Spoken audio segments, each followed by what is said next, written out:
Hello everybody, I'm just going to show you very quickly how you can set up all the software that you need for programming in Java on your own computer. So you need to install two things. The first thing is called the Java JDK. So you can type Java JDK, and you want this top hit, the one from Oracle.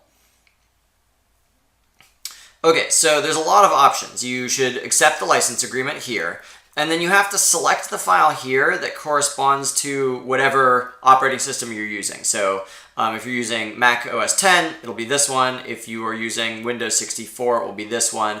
Almost nobody has a non-64-bit Windows anymore, but if you have a really old machine, you could use this one, or if for some reason you don't want 64-bit.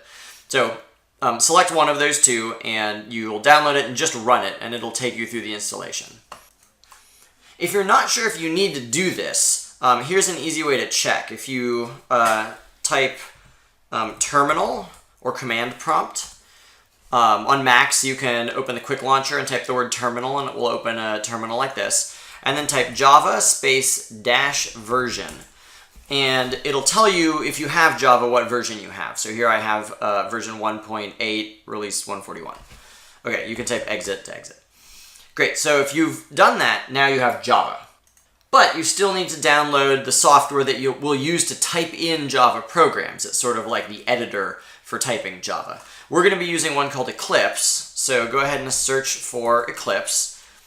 Well, now, of course, we have the solar eclipse happening, but we are looking for eclipse.org. So here on eclipse.org, you can just hit the big download button. And we want Eclipse Oxygen, and it should give you the correct downloader. So here I am downloading it.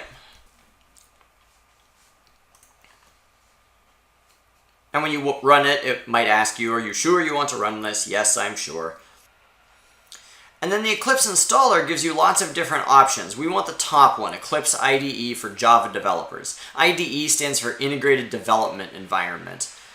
So go ahead and click that top one, and then you can just install in its default location. And I'll come back in a second and show you what it looks like. And when it's done, you can go ahead and launch it, or you could double-click on the icon that it creates. It's going to ask you to select a directory, that means folder, for your workspace. Your workspace is a place where all of your code is going to automatically get saved to. At this point, however, you can jump to the next video where I explain all about that and how to write your first program. Good luck!